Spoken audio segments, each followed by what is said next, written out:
Céleste pour ce moment.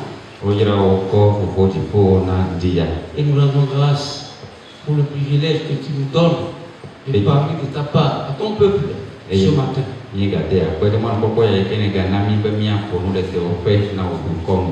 Seigneur, ce n'est pas cette parole que tu as tout créé. Et c'est cette parole que tu as envoyée pour guérir. Que ta parole opère les miracles dans nos vies ce matin. Que nous ne retournions pas chez nous tels que nous sommes venus. Mais que nous puissions connaître un avancement dans notre vie spirituelle, dans notre marche avec toi, à travers ce que tu vas nous dire ce matin.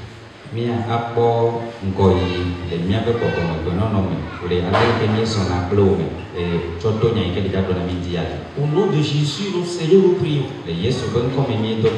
Amen. Amen. Alléluia. Amen. Alléluia. Amen. On vient de nous lire deux textes dans la parole de Dieu. Le premier se trouve dans Jean chapitre 16.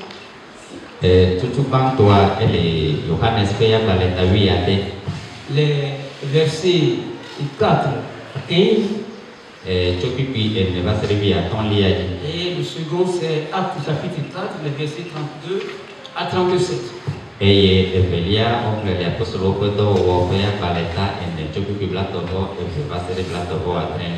Quand nous mettons ces textes ensemble,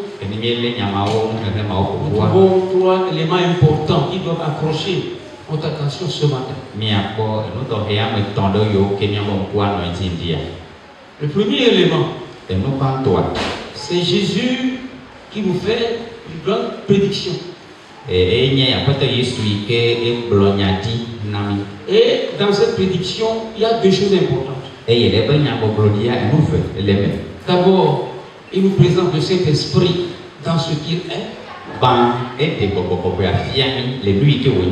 Et ensuite, il parle de ce que le Saint-Esprit va accomplir dans la vie des disciples qui vont croire en lui. Et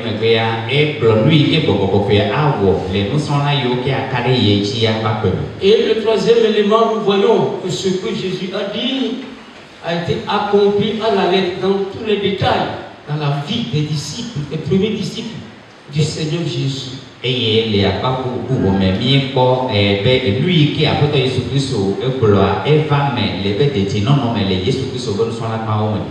Nous considérons bien le passage. Dans Jean chapitre 16, Jésus présentant le Saint-Esprit dans sa bénéfiture,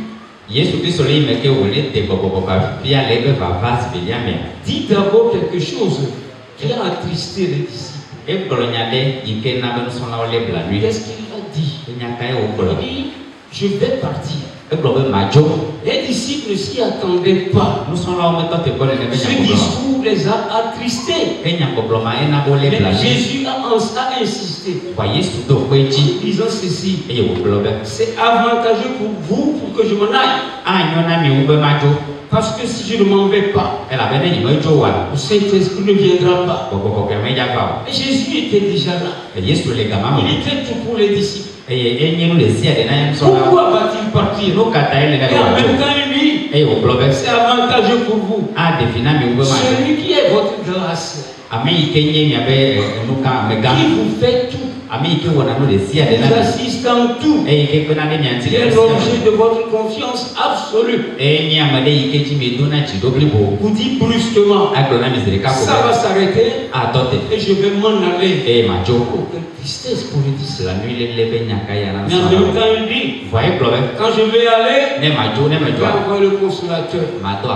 Les apôtres ne savaient pas qui est ce consolateur. Ils sont dans l'incertitude absolue. Parce que vous savez quoi? L'inconnu fait toujours peur. Nous préférons laisser garder Jésus avec nous. Pour que quelqu'un d'autre vienne. Le temps qu'on a fait avec Jésus, nous habituer à lui. Et tout ce que nous avons connu en lui, est celui-là qui va venir faire la même chose. Jésus les rassure en disant, si je ne m'en vais pas, il ne viendra pas. Mais quand il va venir, il va faire beaucoup de choses. Il va faire plus que moi. Quand il dit, il est avantageux que je m'en aille. Lui, il vient. C'est pour dire à ses disciples que lorsque le Saint-Esprit va venir, il va faire dans vos vies plus que moi je n'en ai fait. Alléluia. Amen. Bien-aimé dans le Seigneur, voilà ce que Jésus dit à ses disciples. Mais en même temps, en estimant la présence du Saint-Esprit plus que sa propre présence, Jésus fait preuve d'une grande humilité. Il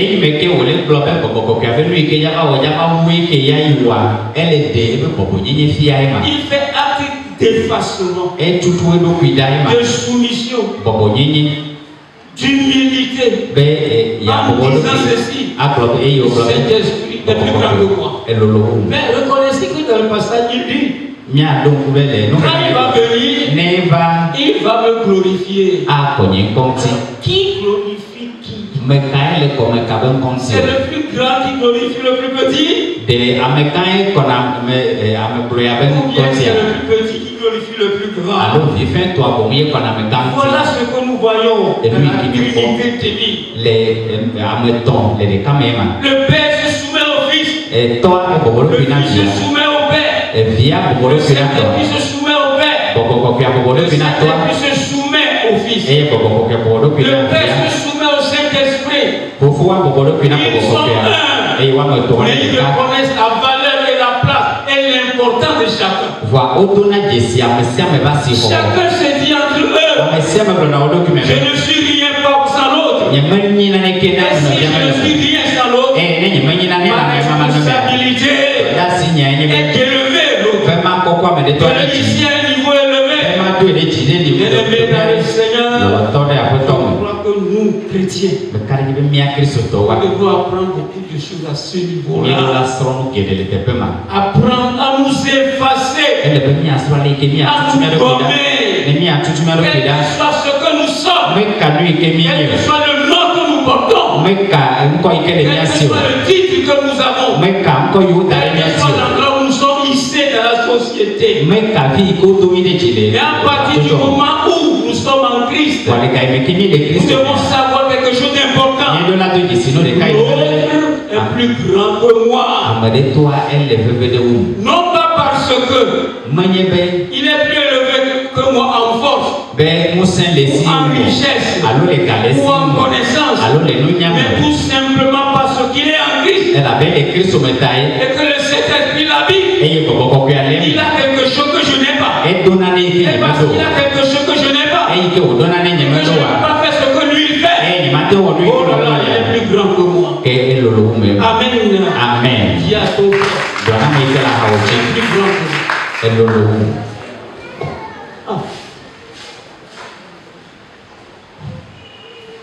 Vous savez, quand vous marchez avec Dieu, la plus grande chose qu'on doit démontrer dans notre vie de tous les jours, c'est l'humilité.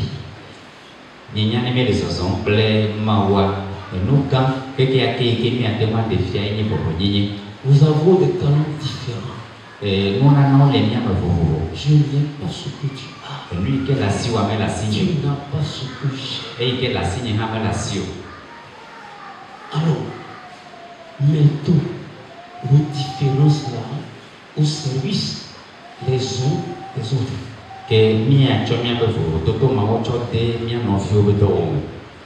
Je ne peux pas monter sur un piano et jouer pour que vous dansiez. Je ne sais pas comment le faire. Le pianiste est plus grand que moi. C'est pour cela que j'ai besoin de lui. Mais en même temps, S'il fait de ce talent-là un moyen de m'embêter et de me dire qu'il est indispensable, il perd sa position devant Dieu. Ça devient l'orgueil. C'était même qui prennent leur talent pour menacer les autres, menacer les plus d'entrée. Qu'est-ce que ça veut dire ça? Mon frère et ma soeur, parce que Jésus a été humble. Dit ceci, il faut que je m'en aille. Si je ne m'en vais pas, le Saint-Esprit viendra pas. Mais il faut que lui soit là. Parce que même si moi je suis là, je ne peux plus servir à grand chose. Mais quand lui va venir, il fera beaucoup de choses. Et vraiment, comment il le présente? C'est le consolateur.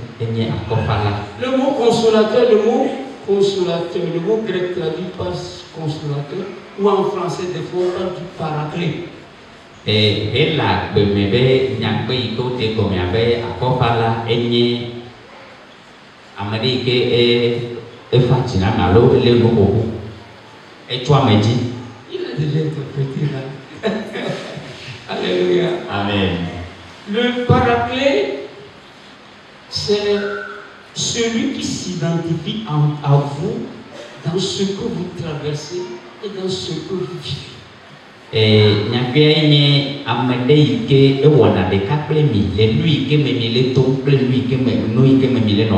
C'est celui qui reste avec vous, quel que soit ce que vous traversez, pendant que les autres vous sont abandonnés.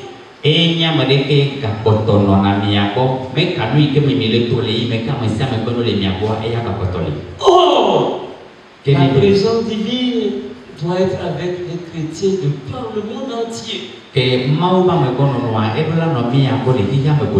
Pendant que Jésus était là, il était seulement à côté de ses disciples. Et plus précisément avec les 12. Il ne peut pas être partout à la fois. Mais le Saint-Esprit, lui, quand il va venir, il va être avec tous les chrétiens de par le monde entier.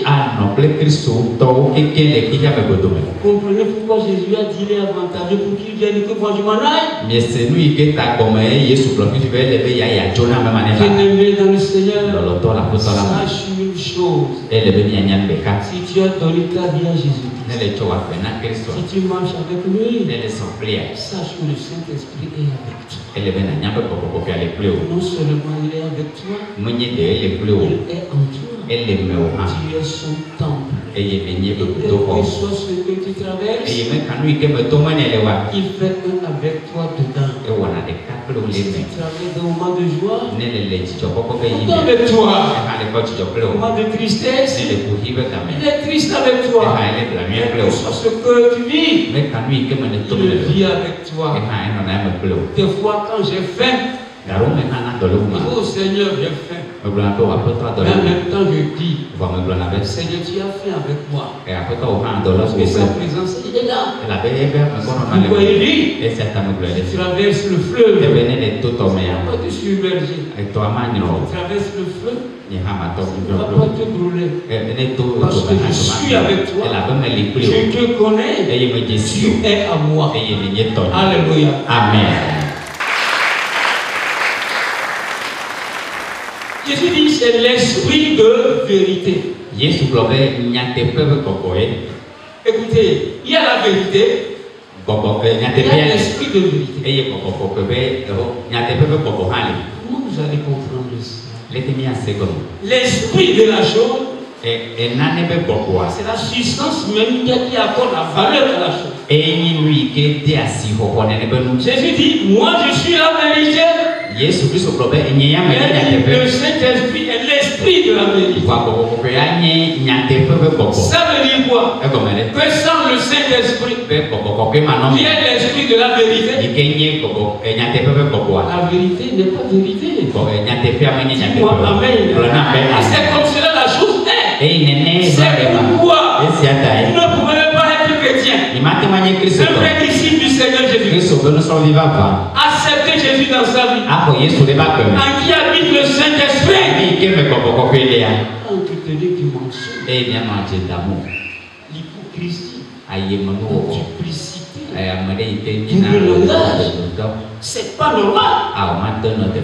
Vous voyez, quand vous prenez, je voudrais encore expliquer ça pour que vous compreniez bien ce que nous voulons dire par l'esprit de vérité.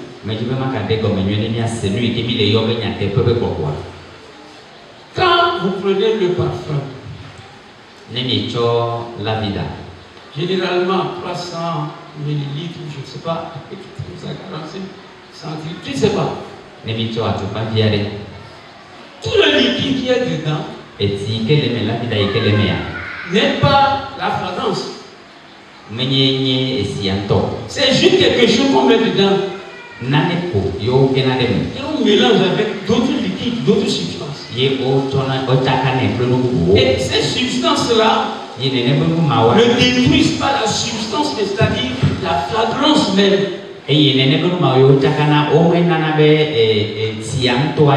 Donc ce n'est pas tout cela qui fait le parfum, qui apporte la senteur agréable au parfum. C'est juste la substance qui est dedans qui fait que le parfum est parfum et vous donne la senteur que vous sentez. Et lui qui est venu c'est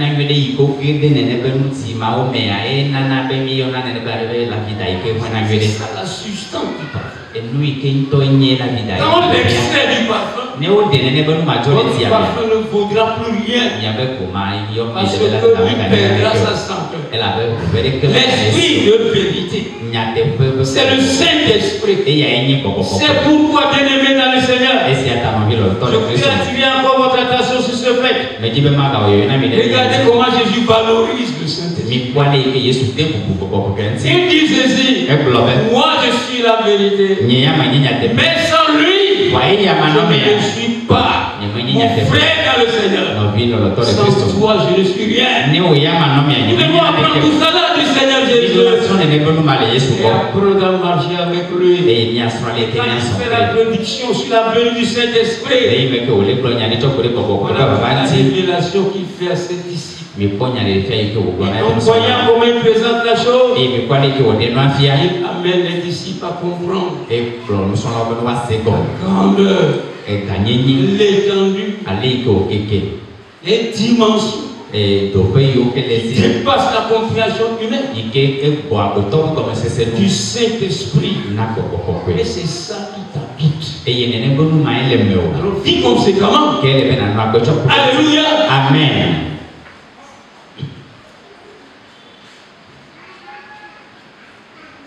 Le Saint-Esprit, comme Jésus l'a dit, quand il viendra, il faisait des choses extraordinaires dans la vie de ceux qui vont s'engager à le suivre. Dans la vie de ces authentiques disciples. Et dans Acte 2, nous avons vu la descente du Saint-Esprit. Le titre de ce matin, c'est Acte chapitre 4. Il dit c'est la vie des disciples après que le Saint-Esprit est venu. Après que le Saint-Esprit est rentré dans leur vie et après que le Saint-Esprit a fait de son temps son habitation.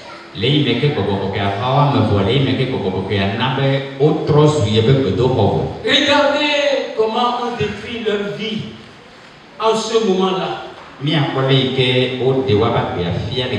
Et c'est frappant et touchant. Et quand nous voyons la chose comme cela, nous nous posons la question de savoir quelle sorte de disciples nous sommes aujourd'hui.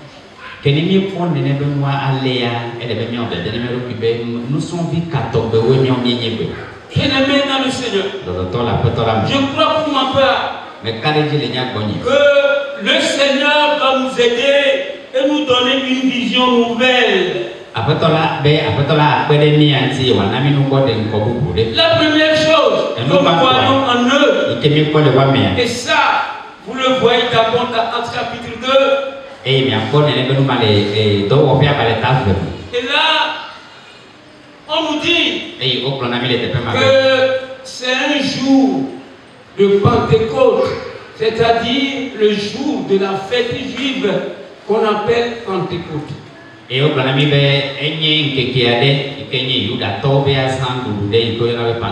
C'est une cérémonie religieuse.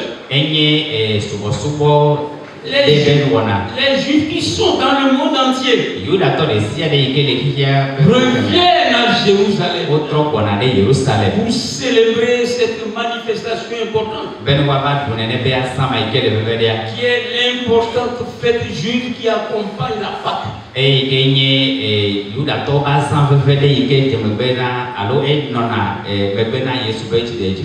On dit quand le Saint-Esprit est descendu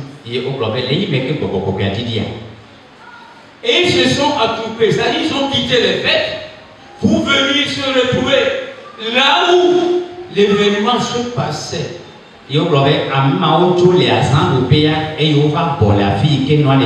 Est-ce que cela nous sous-entend avec l'arrivée du Saint-Esprit? Ceux-là, ils ont quitté la religion pour venir à la spiritualité. C'est différent, mes frères et mes sœurs. Il y a des gens qui sont des religieux. Et on voit les même comme cela aujourd'hui. C'est des religieux tout simplement.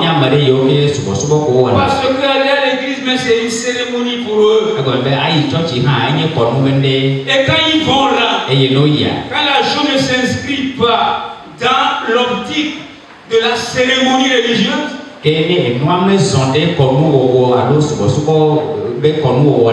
ils n'y participent pas. Bien-aimés dans le Seigneur, ce n'est pas l'adoration là que Dieu veut. Dieu veut des gens qui ont une relation avec lui, une intimité avec lui,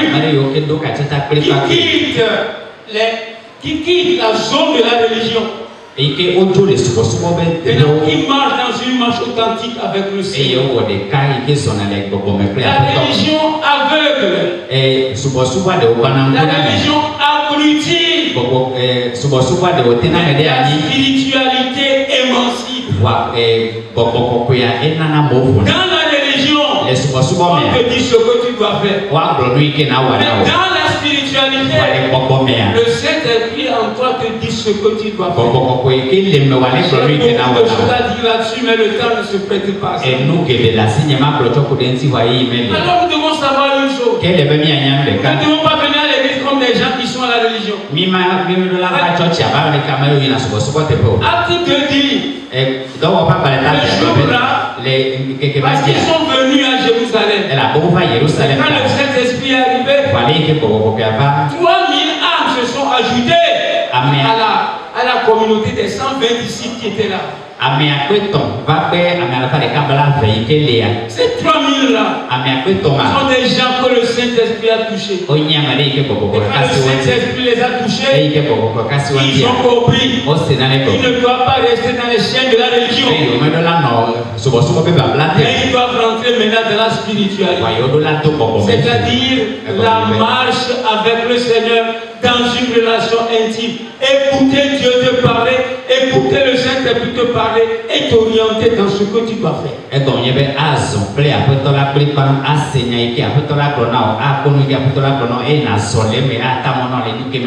Cesse d'être religieux, mais sois spirituel. Dis-le à celui qui a.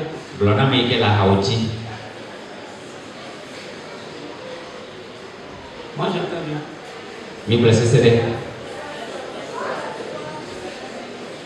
J'entends bien.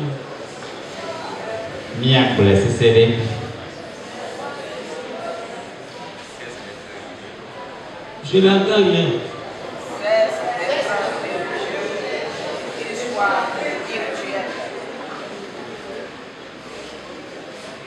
Alors dans la spiritualité,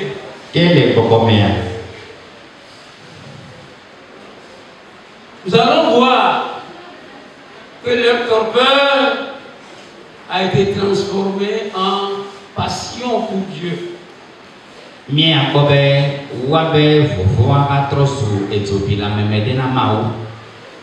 La religion nous maintient dans cette sorte de crainte et de peur. Si je ne fais pas ça, Dieu va faire ci. Ce n'est pas comme cela. Alors les apôtres se sont levés le jour-là. Vous avez vu comment ils ont affronté la foule avec le message de l'évangile. Vous savez, beaucoup de personnes viennent à l'église aujourd'hui et restent dans une attitude de peur, de torpeur, de timidité bizarre, et ils ne peuvent pas mouvoir. C'est-à-dire qu'ils regardent devant, assis à leur place, ses lèvres vont regarder jusqu'à la fin. Ils ne peuvent même pas toucher à leur frère à côté de qu'est-ce que ça veut dire ça.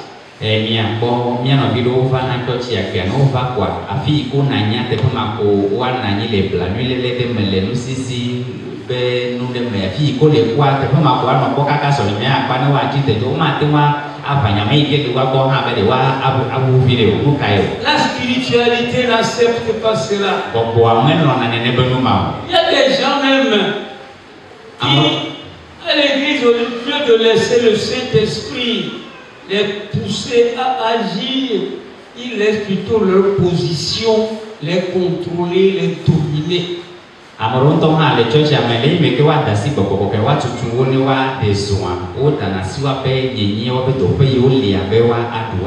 Moi qui suis ça,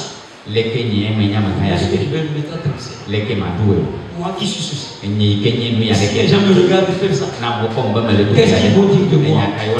Honte à toi, tu connais rien. Il a dit comme ça. Change ce comportement-là.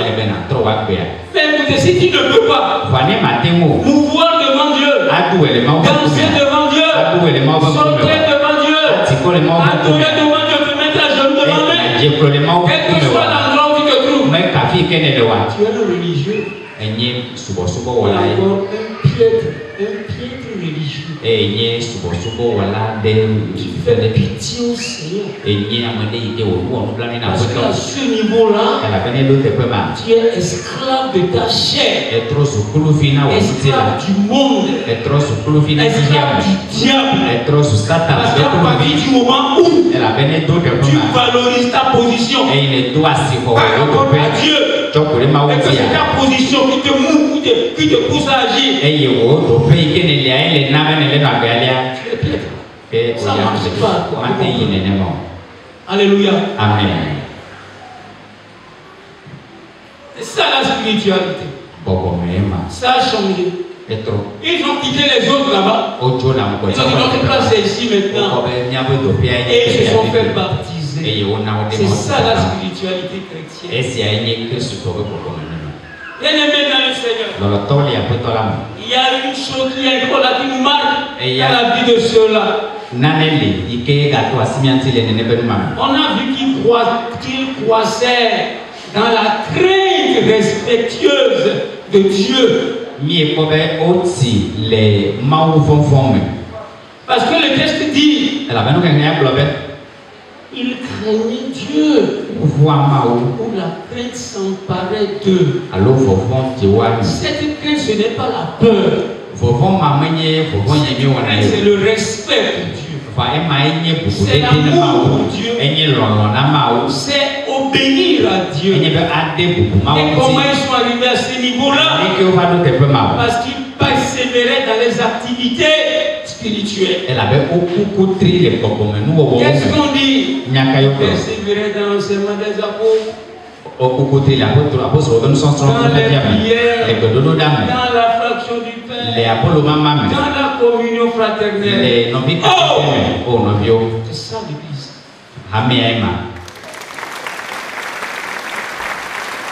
C'est pas ces clubs-là qui se réunissent et qui jouent au nom de leur religion. Mais des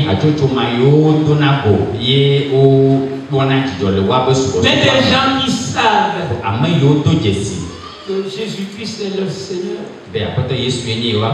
Et qui développe une intimité avec lui.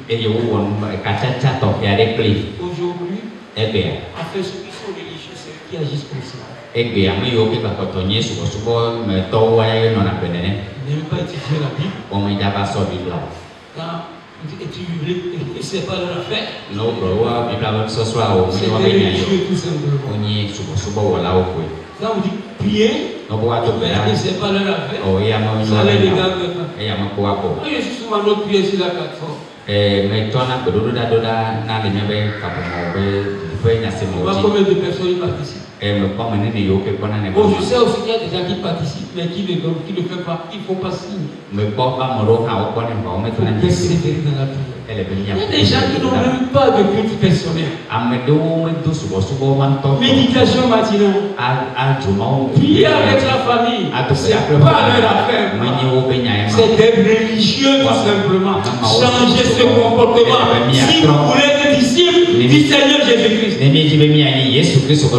Ou soit le Saint-Esprit ne vous habite pas. Vous n'appartenez pas à Jésus-Christ.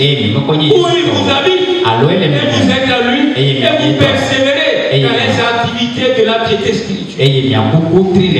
C'est comme cela que la spiritualité se démontre. Bien-aimés dans le Seigneur, je voudrais vous inviter à tout cela. Parce qu'ils sont engagés dans la spiritualité. Nous voyons dans leur vie la soumission volontaire aux ordonnances du Seigneur.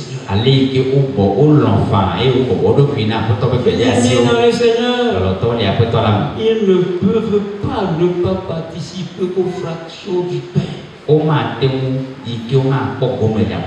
Parce qu'ils connaissent la valeur de cela. Même dans l'église là, à chaque occasion, c'est le repas du Seigneur. Comme ce que nous venons de faire ce matin. Parce qu'ils savent que cela est important pour eux. Aujourd'hui, pour moi, on le fait une fois par mois. On l'a fait ce matin. Le Seigneur ne blâme pas pour cela. Mais refuser de participer à ça. Mais qu'est-ce que ça veut dire? Qu'est-ce que ça sous-entend? Jésus dit, c'est pour vous les pécheurs. Vous révélez quelque chose. Judas ne va participer au repas du Seigneur, tu le sais, ainsi de suite. Bien-aimé en Christ, c'est un moment de joie. Nous sommes vraiment dans la spiritualité chrétienne. Les gens qui ont une intimité avec le Seigneur. Le temps de la Sainte Seine, c'est le temps de joie. Et nous devons dire, on répète ça, que cela se renouvelle. Je rends grâce à Dieu ce matin, à ceux-là qui ont pris sur eux de nous aider à organiser ce repas du Seigneur. Ceux qui nous achètent le vin, ceux qui nous achètent le pain, que Dieu vous bénisse davantage. Et toi aussi, participe à cela. Cela pour toi une porte de grâce et de bénédiction. Dis-moi Amen. Amen.